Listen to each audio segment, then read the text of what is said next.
Après archétype de Meghan Markle, CST autour d'un autre podcast impliquant une famille royale d'arriver à son terme, Corinna and the King.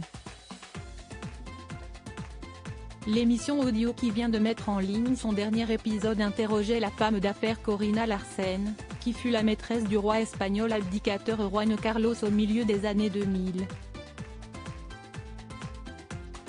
Dans ce podcast, Corinna Larsen s'est comparée à plusieurs femmes de la famille royale britannique.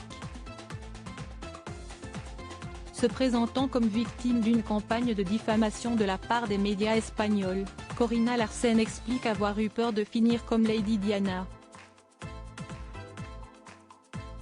Mais CST surtout à Meghan Markle que se compare l'ex-maîtresse de l'ancien roi d'Espagne. Corinna Larsen estime que l'actrice américaine a été victime d'une campagne de diffamation de la part de la presse britannique. Comme elle en Espagne. J'ai fait partie d'un spectacle de cirque, un spectacle très nocif dans lequel j'étais le poney du spectacle, assure Corinna Larsen dans ce podcast.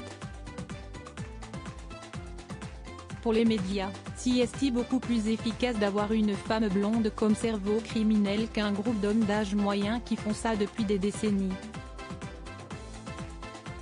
Photo, Juan Carlos en viré bateau pour son retour en Espagne. La reine Sofia a-t-elle encouragé la presse à harceler Sofia Larsen?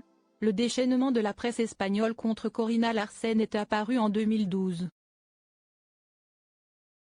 Cette année-là, l'Espagne découvre que le roi Juan Carlos a quitté son pays en crise pour aller tuer des éléphants au Botswana, pays où leur chasse est pourtant interdite.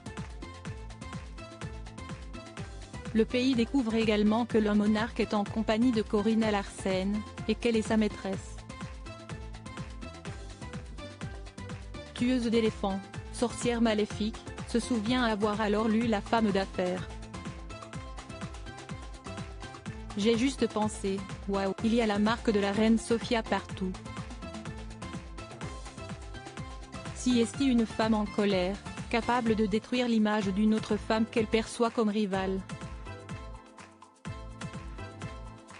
Estime Corinna Larsen au micro du podcast Corinna and the King. Crédit photo, Itartas.